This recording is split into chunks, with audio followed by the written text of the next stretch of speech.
Well, hello there everybody. Welcome. I am Blizzard Raptor. This is Assassin's Creed 3. We're in New York. We're going to see if we can get this finished today. So if you're new here and you haven't subscribed already, please subscribe to the channel. There's a lot more Assassin's Creed content to come out and a lot more gaming content in general to come from me.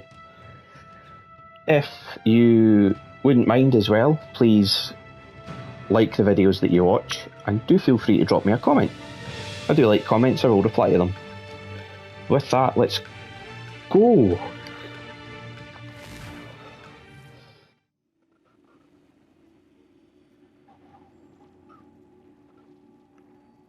Come on, Desmond, we're nearly there. We're nearly ready to save the planet.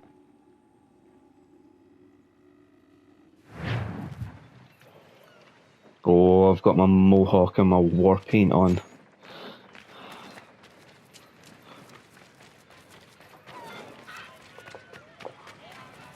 Start a riot. Brilliant.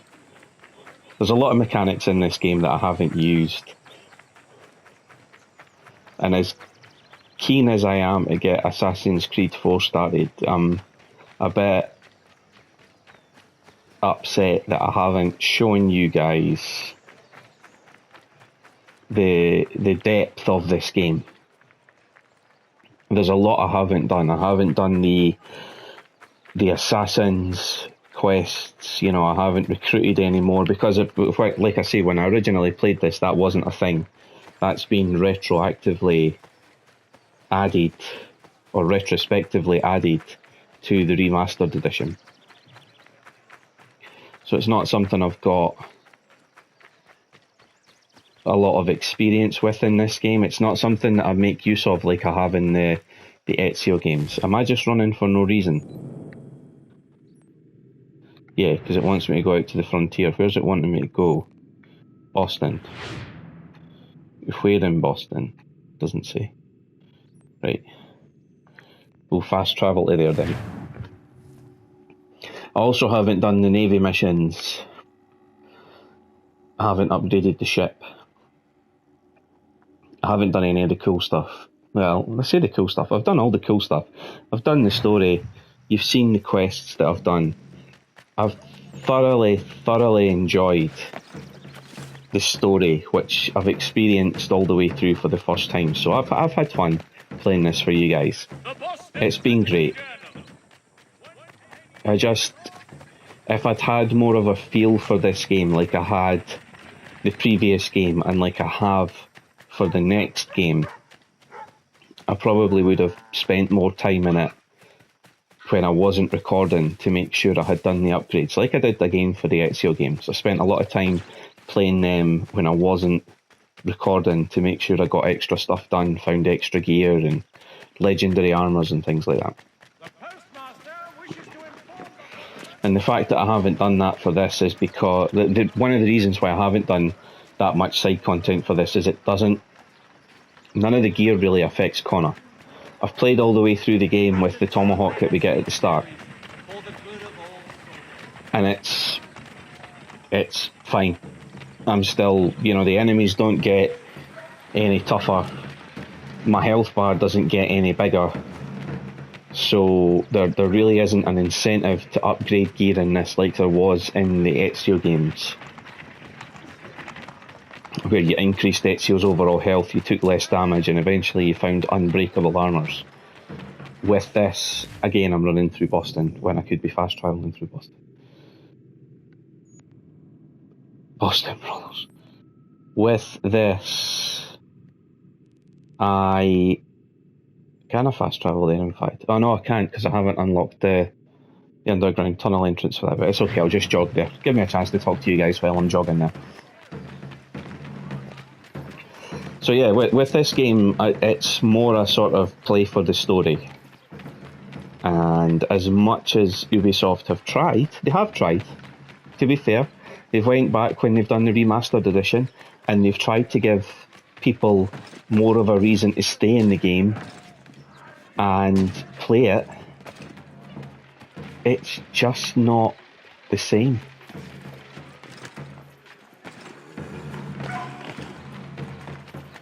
However, all that being said, I've had fun.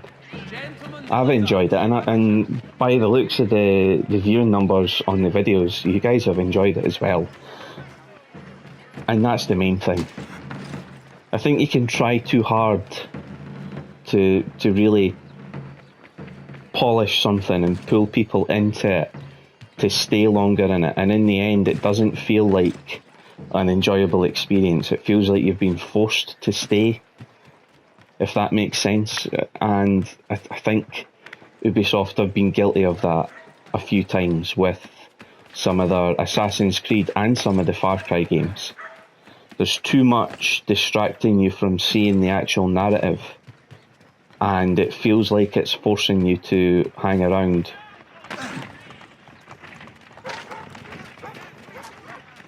So yeah, I'm happy just to have an Assassin's Creed game that I've been able to play the story, see the dynamics, see it from two different points of view, because it was interesting playing as Haytham, as a Templar, or an assassin traitor. And here we have his son Connor.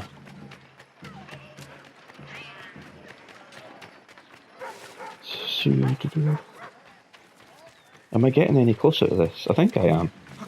I missed the old distance guide on the... now if there's a ladder here, this is going to be a rooftop full of marksmen. It is as well. Oops. There we go.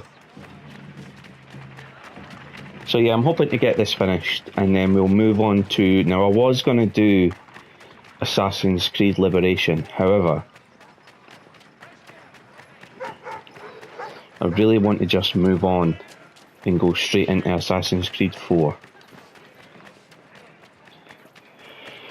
To be fair, the order these games came out in, was kinda, as I've said before, it was kinda messed up, because I think ideas organically grew out of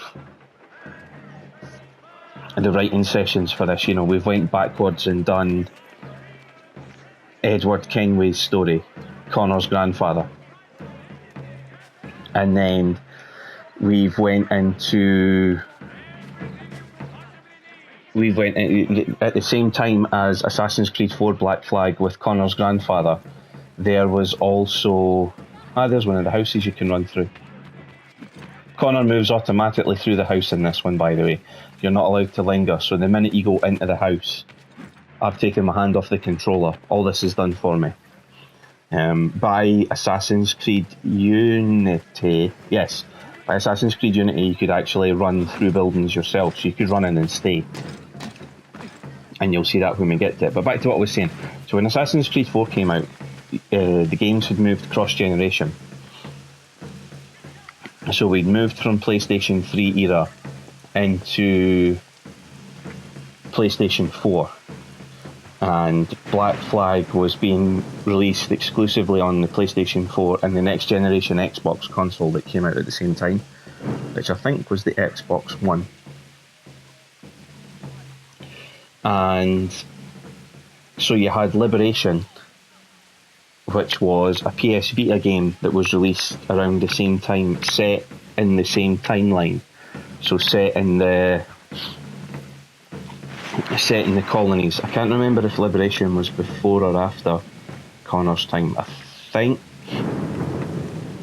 think it's after. It is after. So Liberation is set at a time when after the American War of Independence. And the assassin that you play, Aveline de Grandplay, is a young girl who is trying to help free slaves. And then at the same time, I've mentioned it before, you had Assassin's Creed Rogue, which is the story of how, in between the end of Haytham's story at the beginning of this game, so at the bit where Haytham finds out that his Cave of Wonders isn't something he's meant to access, when his sequence ends there after he's invited Charles Lee in, that's when the Templars defeat the Assassins and break the order in the colonies.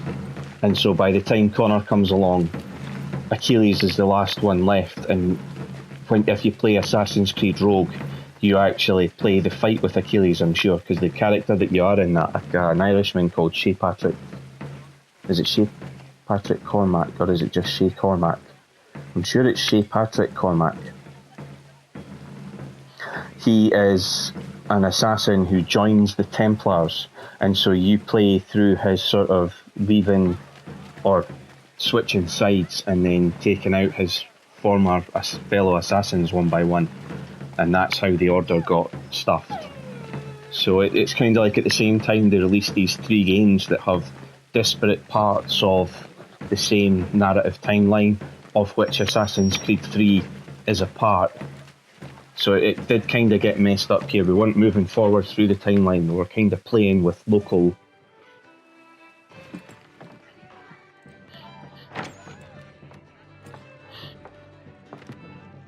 Need something, darling? No. Ugh, rude. Rude. Can I help you? You know you can. Pardon? Oh! I do not like having my time wasted. Stop that! Oh, don't make... I'm pausing this for a reason, because there's two interesting points here that I need to make. Point number 1. The reason Connor turns the chair round and sits it in front of him is because from that position it's easier to stand up than it is to throw yourself forward out of a sitting position into a standing position. So if you reverse a chair like that and sit in it yourself, because you naturally straddle the chair and your legs are on either side, but you're not sitting back in the chair, because obviously you'd fall over, all your weight is still technically resting in your legs. So from that position that you're sat, it's much easier to stand straight up and so be in like a defensive position than it is if you're sitting back in a chair with your weight leaning back. You've got to throw that weight forward and try and stand up at the same time. And it's just like an old-fashioned thing that I came across in a book once. Apparently the other part to that as well is it's preferable if the chair has a solid back, because then you have a solid barrier between you and someone who might be trying to stab you. So not only are you in a position where you can stand up and defend yourself a lot easier, but that barrier is between you and someone who might be trying to, stab you in the stomach or stab you in the chest. The other point that I wanted to make is you can see Connor's got this guy in a joint lock where he's applying pressure to the back of his hand, and he's got him by the elbow to stop him pulling his hand away. So he's applying pressure from both ends, pushing the elbow in so that the wrist is pushed into Connor's hand, and at the same time he's pushing the wrist in. I'm sure that's a jiu-jitsu technique. I've seen it used in Aikido, but Aikido and jiu-jitsu have their origin at the same point. They just are very different styles of martial art. One's very pacifist and the other is very aggressive. And when I say jiu-jitsu, I don't mean Brazilian jiu-jitsu, by the way. I'm very aware that there is a big difference between BJJ, Brazilian jiu-jitsu, and the Japanese form of jiu-jitsu that's, I'm getting into a whole martial arts topic, but it's just interesting because I've seen that hold before. I practiced Aikido for a while, not very long. I didn't want to learn a martial art that was going to be dynamic. I didn't want to learn to fight. I just wanted to learn a martial art, and Aikido suited me. So that's one of the easy joint locks that you get taught, that any beginner gets taught straight away. It's much easier to manipulate an opponent when you've got them in a position where their joints locked in a way that if they move, it's going to hurt them. They're going to be less likely to move. The easiest one is the old, if someone reaches out to push you with their fingers pointing up, that traditional pushing technique. If you just grab the top of their fingers and don't do anything, just grab the top of their fingers, the natural movement of their hand will bend their fingers back onto the wrist. and that usually forces someone to their knees, and all you've literally done is just grab the top of their fingers and let their own weight. And this is another one. That's a really easy one. You can actually then turn the hand round and do what Connor's doing just now. So yeah, it's interesting that he's got jiu-jitsu techniques in his locker. Make a sound and you die. What do you want? He's in the harbor, at the Long Pier, most likely. We heard what happened at the parade. Charles got all nervous, said he was leaving the country. I thought he was overreacting. I guess not. No! Thank you. That does hurt, by the way. Genuinely. Even if you do it, just do it to yourself. It's uncomfortable if you do it to yourself, because you can't really inflict pain on yourself unless you're a sadist. And applying a joint lock to yourself like that it's uncomfortable. And you're not going to be able to push it all the way, but you'll feel it. You will feel it. And go through the house.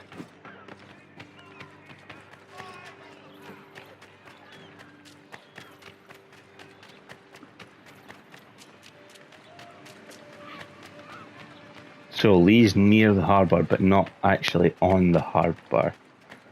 I think I'm going to have to go into the long bit.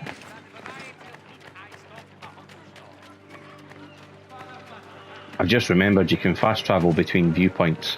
So I could have fast travelled to the Green Dragon via the viewpoint that I've found it's close to it. Where? Yeah, I'm going the right way now. Right, okay. I'm going the right way now. Saying to myself, where is this guy? No, he's here. Yes, he's here. He's to my left now. Country journey. The world for a penny.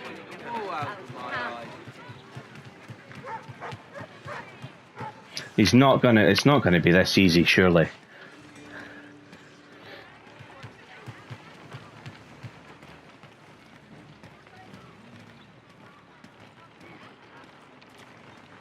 So it's a find area.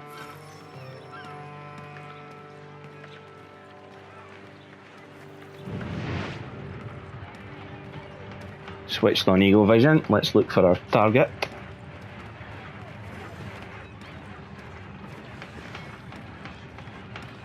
The only thing is with Eagle Vision, because it's supposed to be, each time you use it, the assassin that you're in control of loses the HUD. Because you're supposed to be so immersed in their senses. But it means also that you can wander out of the search area quite quickly. Oh, there we go.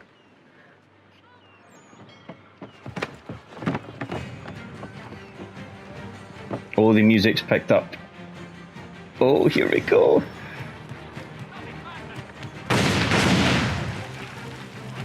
Did he shoot them? He did, didn't he? What other tricks you got up your sleeve, Charlie boy?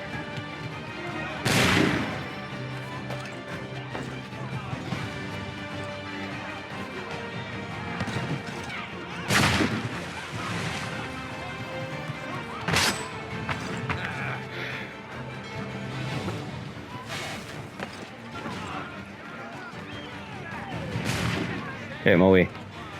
I know it said don't shove anyone, but I don't care.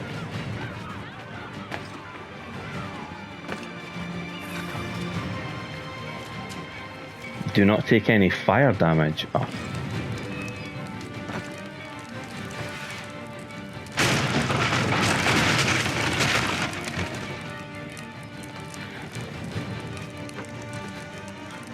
How far up do I have to go? That far. Yeah. That's not good. How do I... Oh, there, that way. Ah.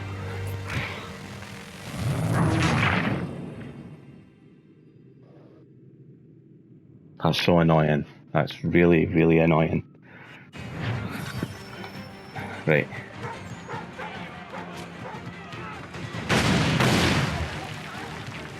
Right, that didn't kill me, but it did slow me down.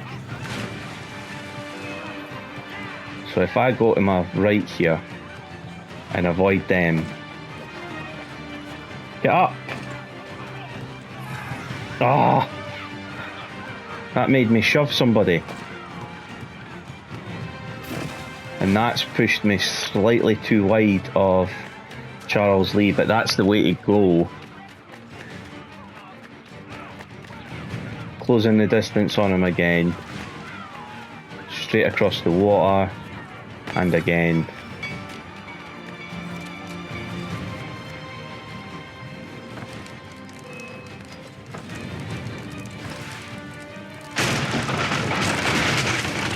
So, we can get up here, up here, up here, up here. Then we can do that, that, and that, and then the game stops me here, but I can still get over there, and then it's left here. Yeah. Perfect.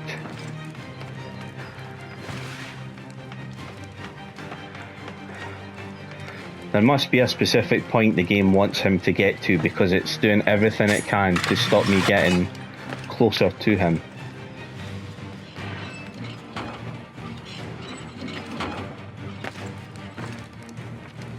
Am I going to fight him on the deck of a ship, even although I'm not actually on the deck of a ship with him?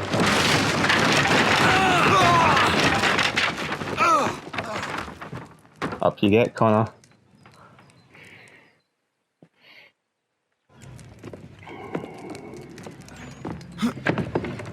Why do you persist?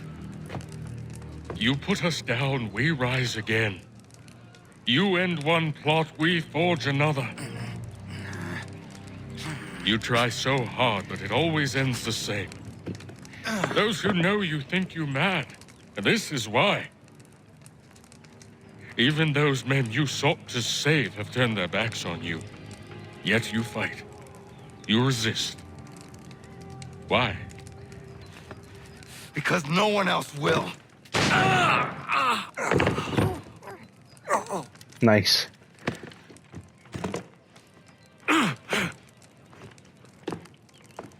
Yeah, you're not recovering for that, Charlie.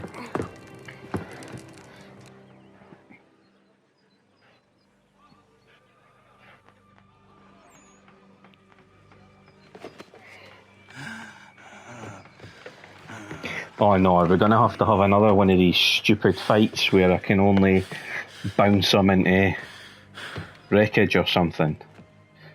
I didn't enjoy that during the Haytham fight.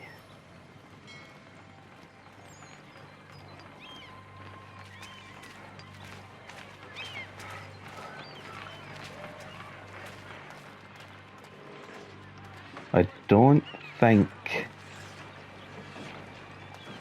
he's dead, technically. Charles Lee, I mean.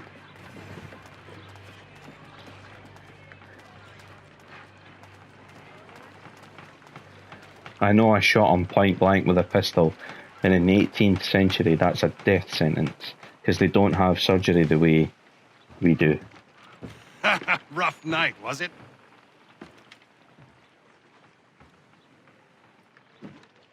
He headed inland, took a ferry up the Charles River.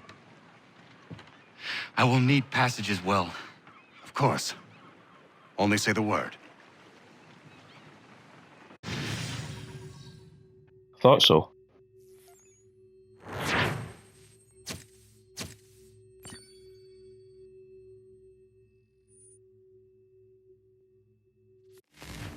It would have been too easy.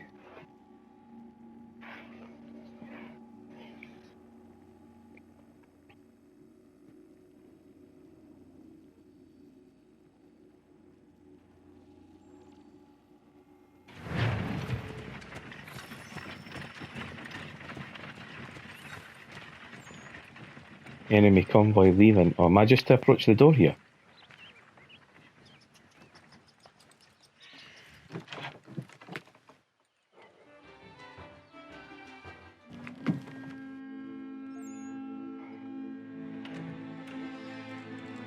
There he is.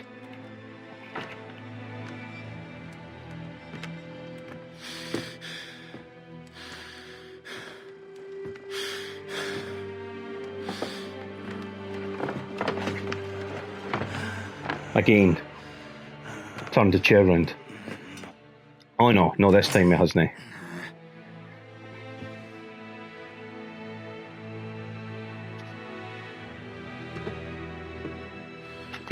Charlie's on the bottle.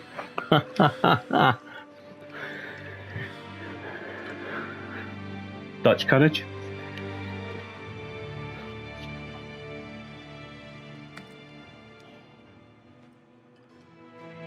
Poisoned. Is it?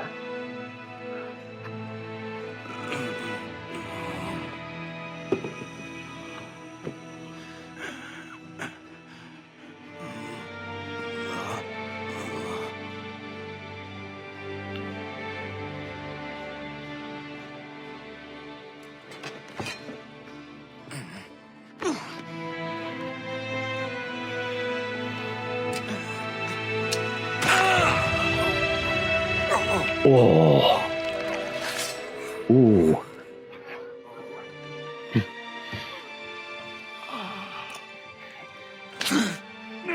He's got the key now.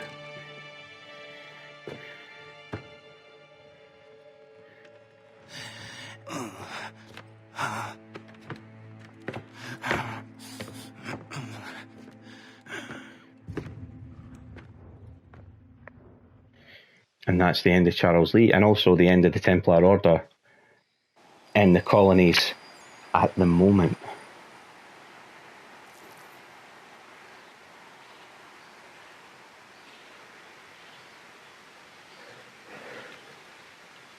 Back on Mohawk territory.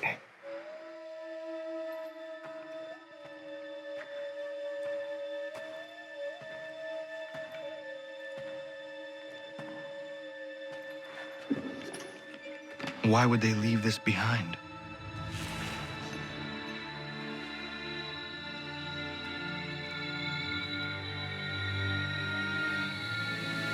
For you.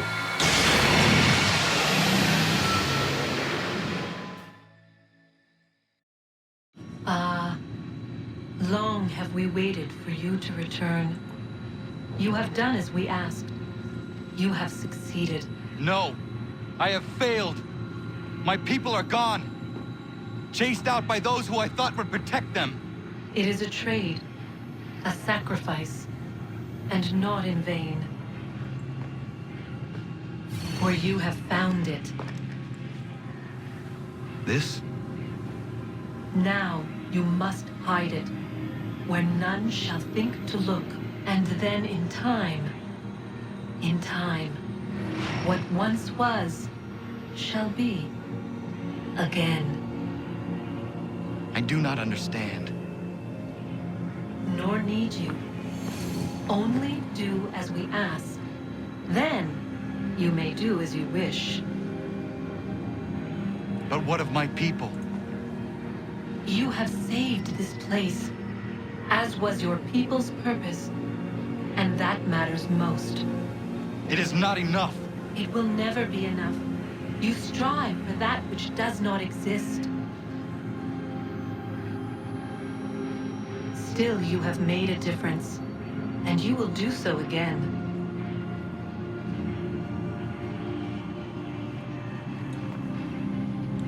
Remember, you must hide the amulet where none might find it.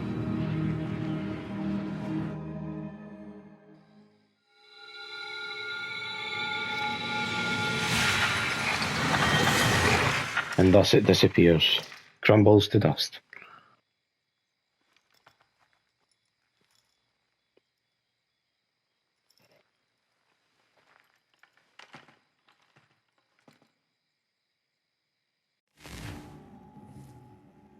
Hide it where none might find it.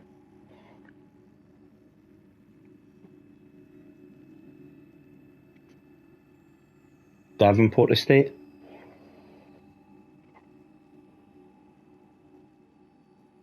It's where I would hide it. Or sink it with the Aquila.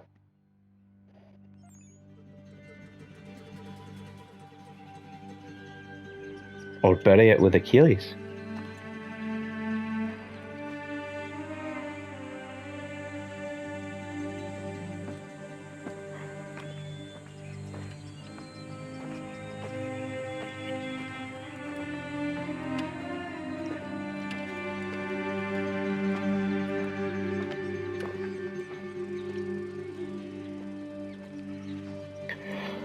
It's going to bury it with the assassins. That's not a bad idea. Here lies the body of Connor Davenport. I take it their story will be in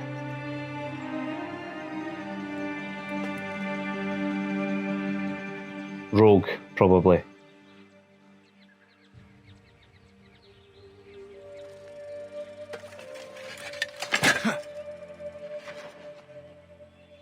Achilles' family.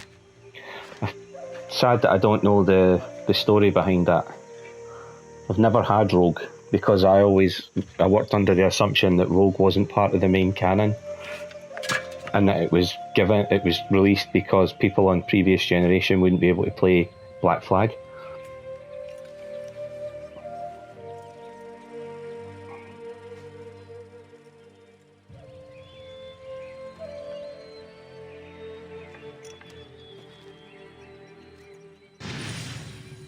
The Sum of Truth.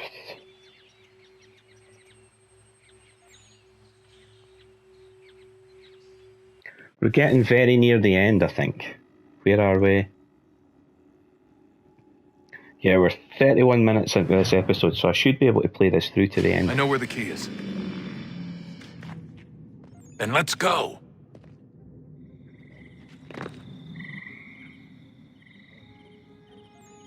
Here lies the body of Achilles Davenport. The old man something.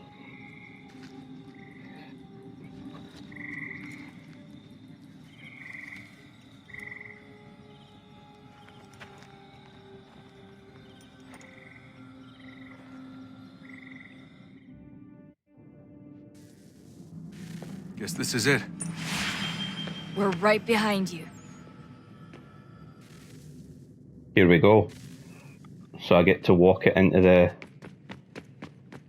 or run it into the actual lock. We've put all the power sources in, and now it's time.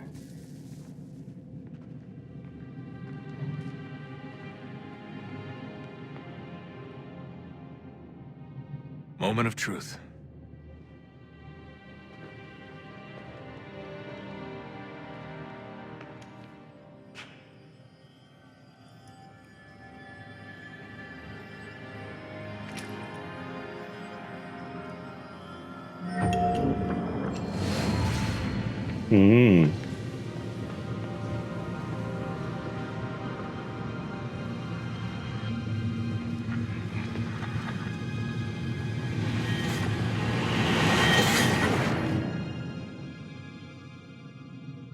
And there goes the force field.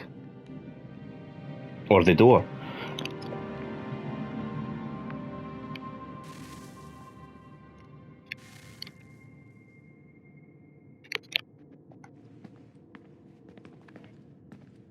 Can I jog? Yeah, I can. I'd rather jog. It slowed me down here deliberately. Yes. Come. Here we go.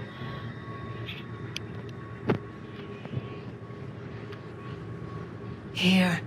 At last. You know our story now. Of how we tried. Of how we failed. All our hopes extinguished. Save one. Your touch. A spark.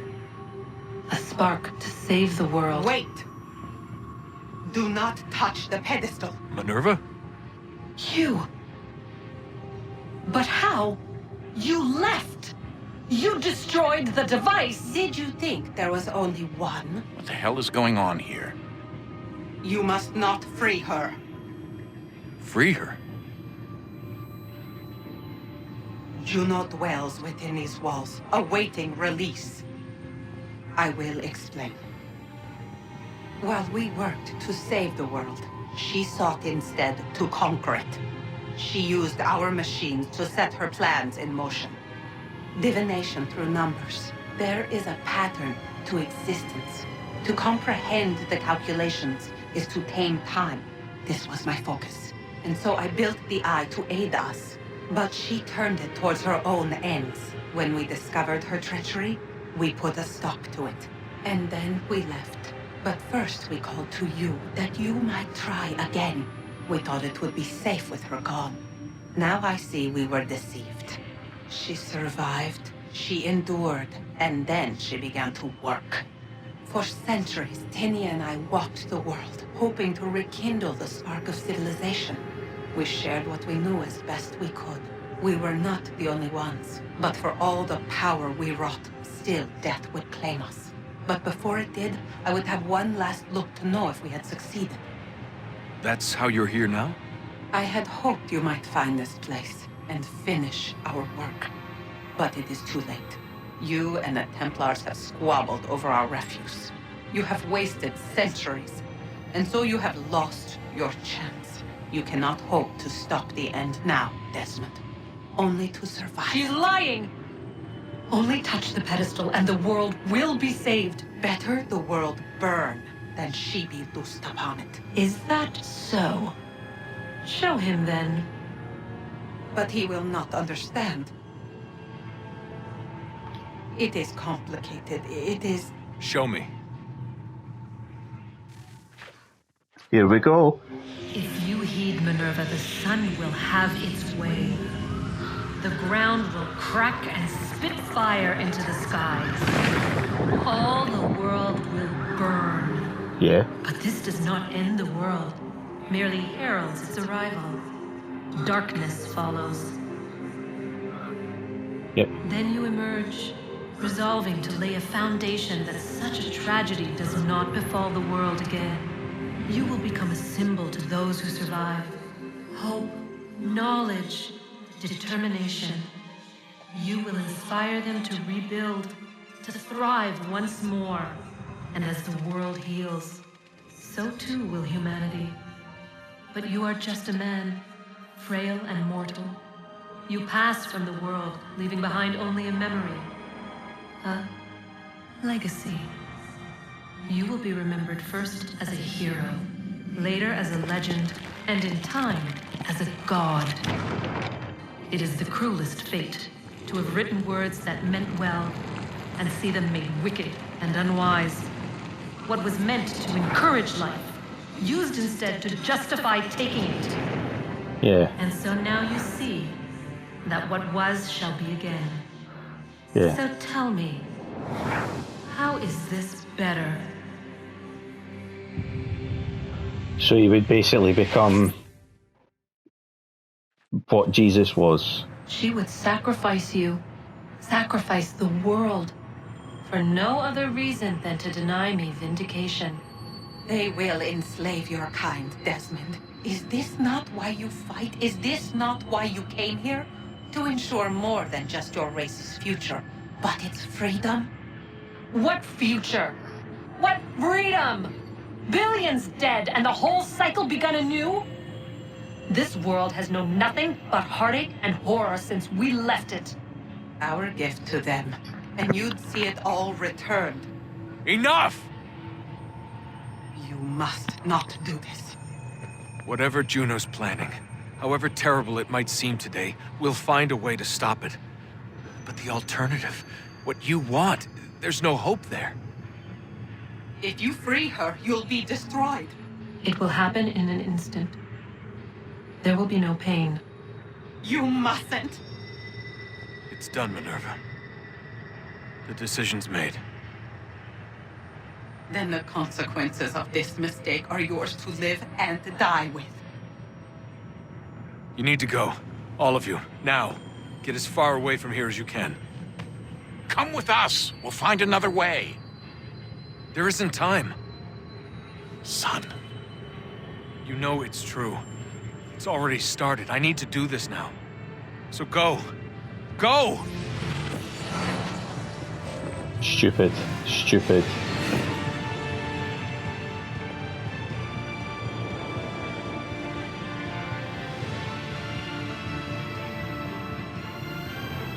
Silly boy.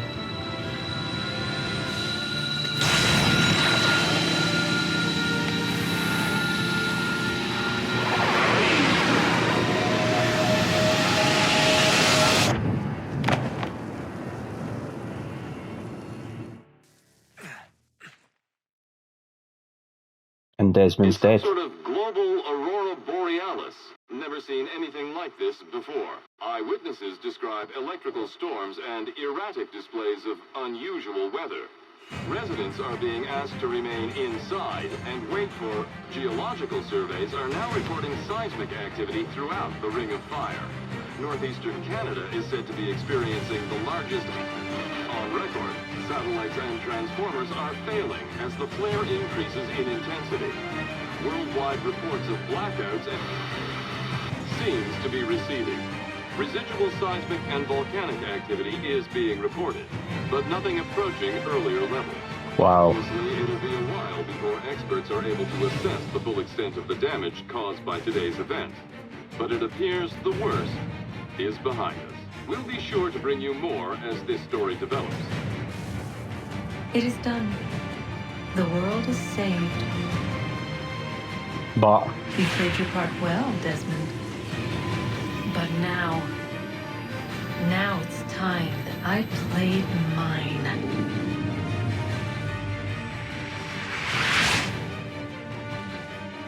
and what is her part? It's difficult for me to answer that because I've played the games after this. And I don't remember Minerva ever coming up again. Or Juno, rather. Sorry, I don't remember Juno ever coming up again. But anyway, for now, that is Assassin's Creed 3. The storyline finished. Desmond's story is at an end. A story that has spanned Assassin's Creed 2, Brotherhood, Revelations, and now Assassin's Creed 3. Across 5 games, we've watched as Desmond frantically tries to find the pieces of Eden, to find a way to save the world from an impending disaster. And in the end, he chose to sacrifice himself to save the world, but to release an evil on the world that they would have to find a way, the assassins and humanity would have to find a way to beat. A remnant of the first civilization now released into the world to play havoc and to control everybody's lives. The lesser of two evils there was to allow the world to fall and then basically to become the Messiah to the new world. You saw the images there. He would have spread words of hope using the knowledge that he'd gleaned from the first civilization artifacts. And with the first civilization artifacts, he would have been able to perform what would have looked like miracles. But over time, he would, obviously he's mortal, he would die. And his words, transcribed into a book, would be used in his name to justify centuries of horror in the name of, well, basically in his name. So just as in the early Middle Ages, the church used, or rather the Catholic Church under the Pope used the Bible to justify the Crusades, so too would cults rise in Desmond's name and use his words to justify enslavement and conquering. It's a great game. I've had fun. We've seen the story now. You know the story from Desmond's first foray into the Animus in Assassin's Creed, right through now to Desmond's death. He'd grown up over the 5 games. He'd seen enough death. He'd fought for something he believed in, and in the end he gave his life to save humanity. But I wouldn't say he saved it, I would say he gave his life to enslave humanity in the hope that the spark of rebellion that inspired the first humans to break away from the first civilization, to steal their artifacts and run, as you saw in Subject 16's video in Assassin's Creed 2. He's hoping that that same spark is going to come up and help them to defeat Minerva and stop her from becoming a sort of all-encompassing, ruling dictator. In terms of storytelling, I think it gets better across the 5 games. I think this is the best one in terms of both the assassin story that you're following and the overarching narrative as well.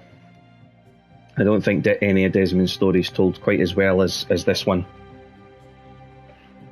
You learn a lot about him as a character. You see him go from antagonising his dad to gradually accepting the relationship for what it is. His dad did what he had to make sure Desmond was ready to do what he needed to. When it comes to gameplay across the 5 games, Assassin's Creed 3 is the smoothest. The combat isn't as clunky. Very much. The combat system improved across the 5 games, in my opinion. I think there is a belief that Assassin's Creed, that there is a belief among some people, especially people I've found on YouTube, that Assassin's Creed 1 actually has the best elements of the whole series because they're simple and easy to understand, and that it just became overly complicated and convoluted. But I think as the series progresses, both your movement through the environment and your combat movement feels smoother, feels more like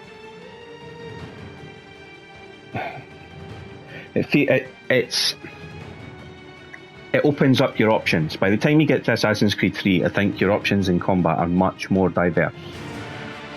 You've got the rope darts, you've got the poison darts, you've got the quick weapons, you've got heavy weapons, you've got the ranged attacks with the bow and arrow or the pistol. You've got a lot more options for assassinations,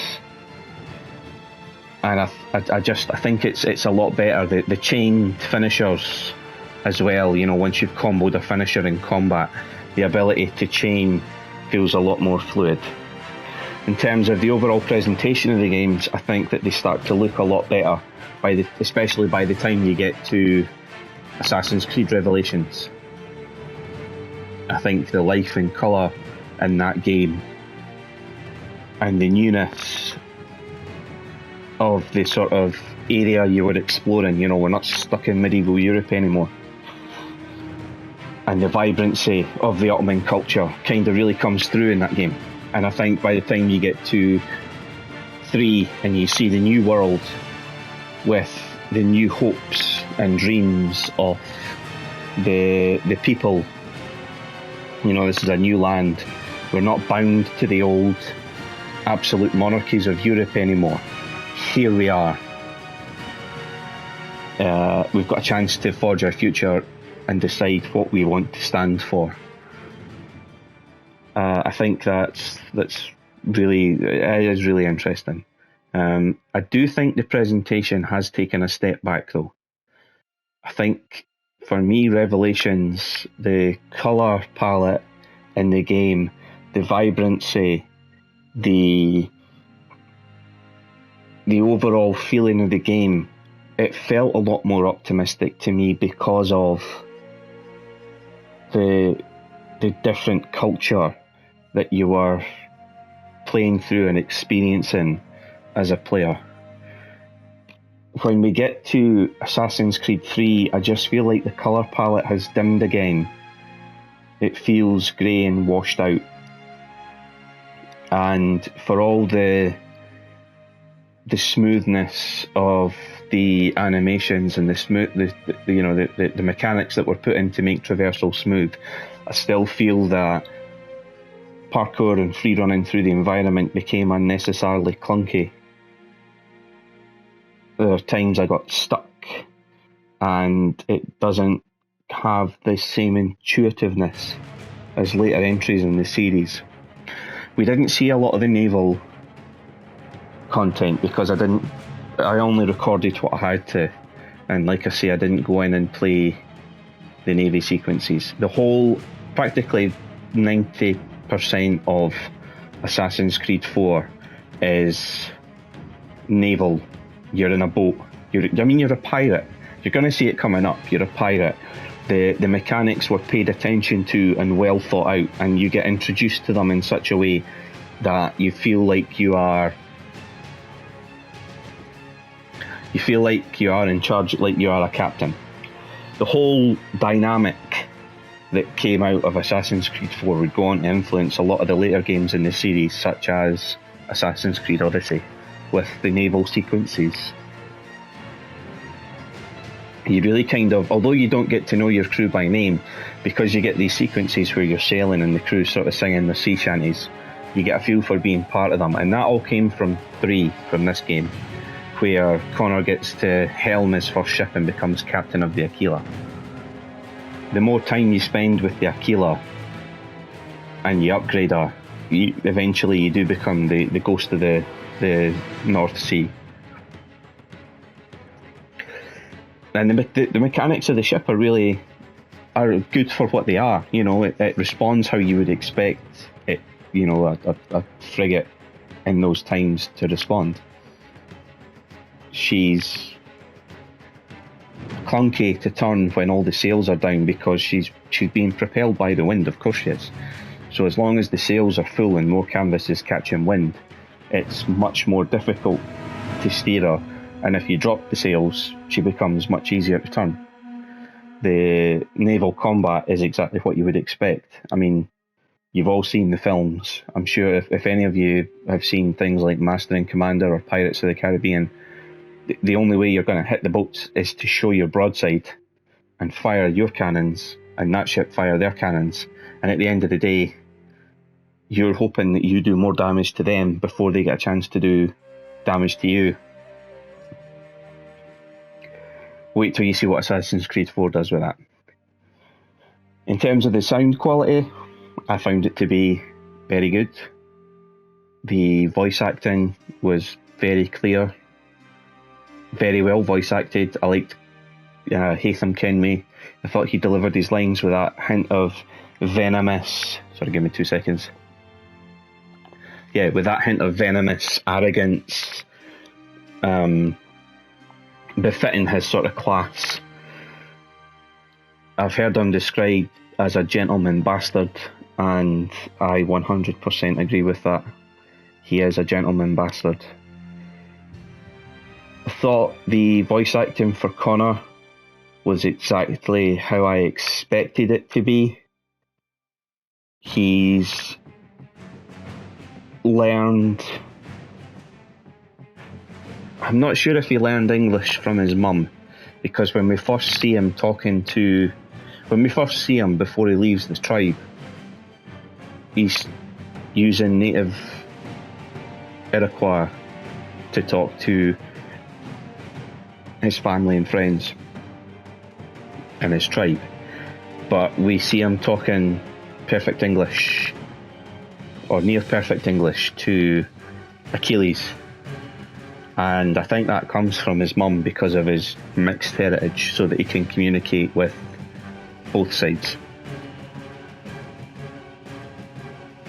But his voice acting is very much as I expected it would, just because he knows the words. He doesn't know double meaning and all the other things that, you know, not double entendres in the sense, like, you know, like, I know what I mean. He doesn't understand that words can have like undercurrents and hidden meanings and things like that. So he's very easily manipulated to begin with as a young man. And then as he grows and learns himself, as he lives more in the colonist world, he learns that he's being manipulated. And he kind of breaks out of that when he finds out that Washington's ordered his tribe to be wiped out because they are helping the British. He realises that for all the well-meaning words that the Continental Congress is using, they are only in it for themselves, and that the white European colonists are the ones that are going to win if there can be a winner.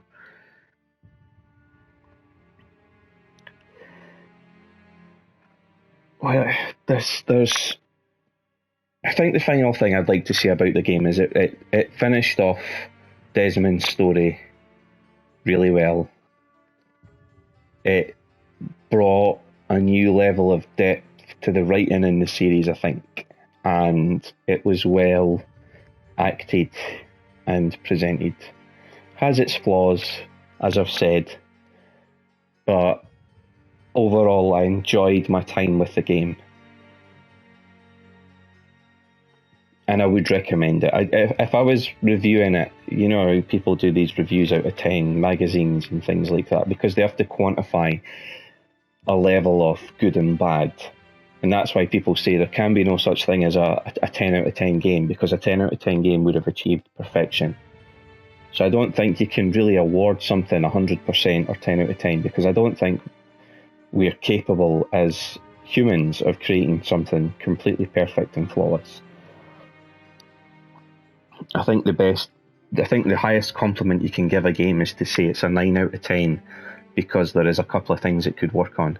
But for me, Assassin's Creed 3 would probably be an 8 out of 10.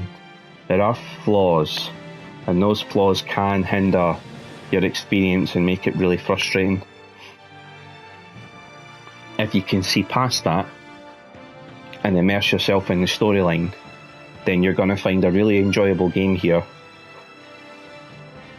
If the flaws of a game just completely break your immersion and take you out of it and frustrate you, you might enjoy this less.